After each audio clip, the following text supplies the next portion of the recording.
मुंबई महापालिकेच्या आजी माजी महापौरांमध्ये जुंपलेली आहे। पावसाळी दुर्घटनांच्या पार्श्वभूमीवर विशेष सभेच्या मागणीसाठी किशोरी पेडणेकरांनी प्रशासनाला पत्र दिलेलं होतं, मात्र पत्राला उत्तर मिळालं नाही। त्यावर पेडणेकर संतापल्या आणि थेट महापौरांच्या दालनामध्ये गेल्या। महापौर दालनामध्ये जात कर्मचाऱ्यांना जाब विचारला गेला।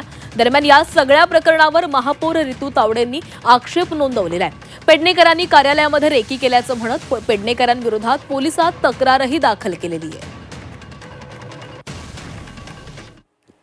सगळ्यात टॉपचा व्हिडिओ मंत्र्यांच्या उत्तर देतो कोण दीपक मी त्यांना नाही विचारलं।